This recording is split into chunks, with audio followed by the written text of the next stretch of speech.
Hello, this presentation is on classic or popular types of golf holes that are either entirely or parts of are incorporated into golf course design.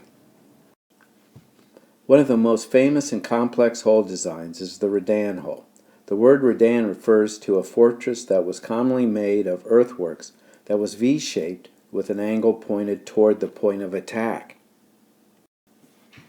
The original Rattan Hole is located on the west links of the North Berwick Golf Course in Scotland. The Rattan Hole is a great example of strategic design. Depending on the direction of the wind and the pin placement, the hole can require a totally different strategy of play. The photograph shown here is the Rattan Hole, the 15th at North Berwick. As you can see, it is difficult to see the green, which sits behind the bunker complex. The green itself is at a 45-degree angle from the tee and slopes from right to left. David or Davy Strath, the greenskeeper at North Berwick from 1876 to 1879, is credited with creating the Rattan Hole. Ben Sayers, the architect of record and resident professional at North Berwick, when traveling to America, visited national golf links and stated the fourth hole that C.B. Macdonald designed as a Rattan Hole was better than the original. Here in the photograph is the fourth hole at national golf links. I've placed two yellow posts or stakes to represent possible pin or flag positions for this hole. The flag stick or the yellow line on the right requires almost a straight-on shot. However, the flag on the left sits down behind the bunkers and requires a totally different type of shot. Actually, the shot would be hit almost toward the yellow flag stick on the right and allowed to roll down to the green. Because if you hit directly at that yellow flag stick, the ball most likely will hit and bounce and roll off the back of the green.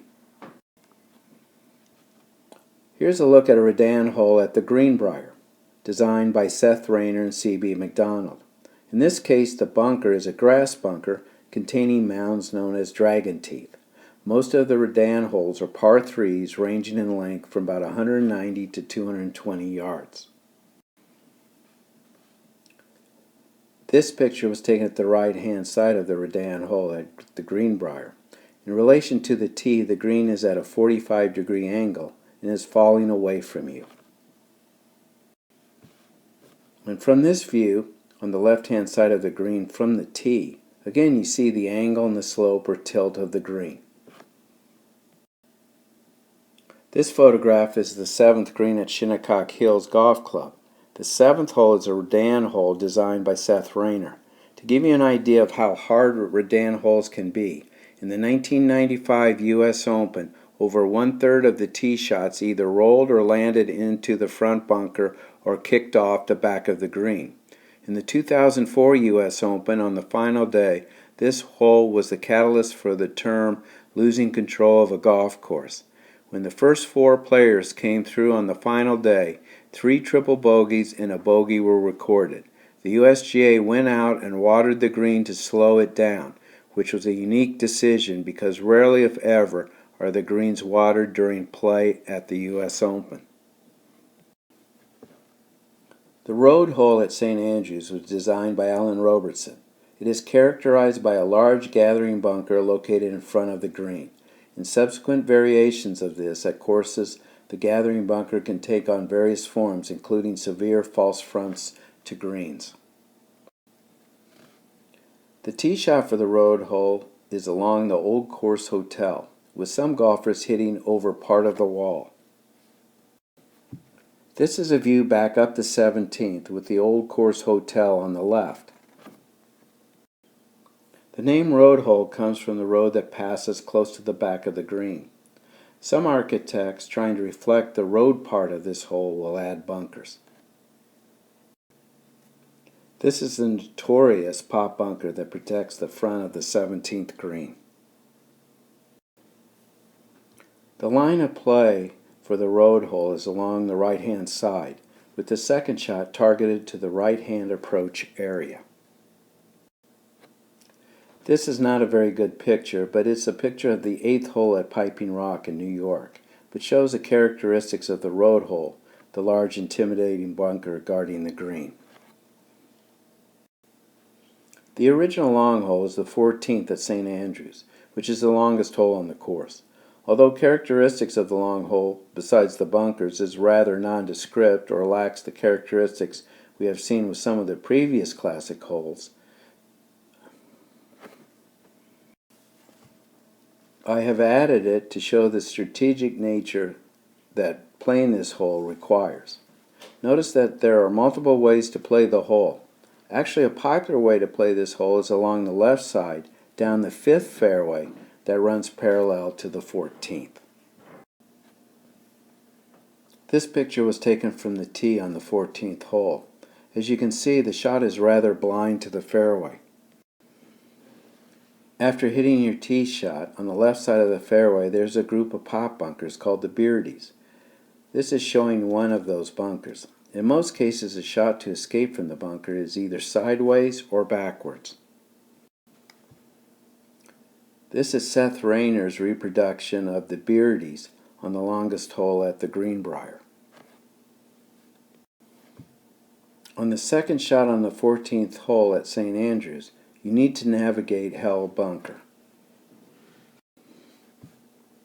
Punch bowl greens is a generic term for how many early greens were sculptured or built. Architects like C.B. McDonald and Donald Ross, for example, would look for natural hollows to place greens because the grass seemed to grow better in these low areas. Not exactly a natural hollow, but this picture shows an exaggerated form of a punch bowl green. Hilly mounds surround the green on 3 sides, allowing for an open approach on the 4th side. The mounds around the green allowed for water to move onto the green and be conserved in the middle of the green. This was during a time where supplemental irrigation forms were not available, and when you had to store rain or rain fell, you tried to move it to the center of the green so the green would not dry out as rapidly. Here's a punch bowl green that fits into the surrounds quite well in comparison to the previous picture. This is the 16th green at National Golf Links. Punch bowl greens are originally constructed in hollows currently present management challenges. For example, this is the 9th hole at the Greenbrier. Here Seth Rayner and C.B. McDonald constructed a punch bowl green, but given that air movement is restricted, and in this case the green stays too wet, managing the turf is a challenge. Notice the fan, which is circled here, has been placed on this green to promote air circulation. Double doglegs is one method to make a 3-shot hole or a par 5 a true 3-shot hole. In this drawing proposed by Tillinghast, the drawing shows you the 3rd shot is a short approach directly into the green. The 2nd shot becomes very difficult to try to go for the green in 2 because you can't hit it over the trees. This drawing is taken from the book The Course Beautiful by A.W. Tillinghast. A second version that can be applied to a double dogleg is to put in an expansive large bunker which cuts through the fairway. This is the 7th hole at Pine Valley with a 100-yard wide bunker cutting through the fairway. The bunker is known as Hell's Half Acre, which breaks up this hole and makes it extremely difficult to get home in 2 shots. No one really knows where the concept of the double dogleg came from, but one of the earliest is the 3rd hole at Prestwick, known as the Cardinal. A drawing of this hole is shown here. The name comes from the prominent bunker present. Here we are standing above the Cardinal bunker looking back to the tee. This is the Cardinal bunker that breaks through and runs the entire width of the fairway. Here we are standing at basically where the 3rd shot would be made to the green. I'm going to finish with this hole known as the Dell hole, which was created by old Tom Morris at La Hinch Golf Club. It is a 156-yard par 3 hole. The tee shot is a blind shot over this hill to a green hidden on the other side. This hole has been featured on the old television show Candid Camera.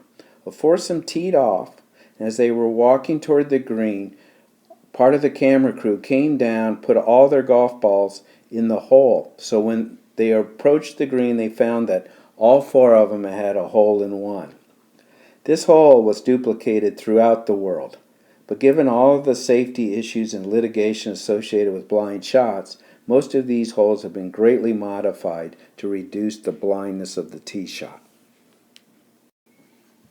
I thought I would conclude with a picture from a golf course on a sunny day. This ends part 2 of Classic Golf Holes.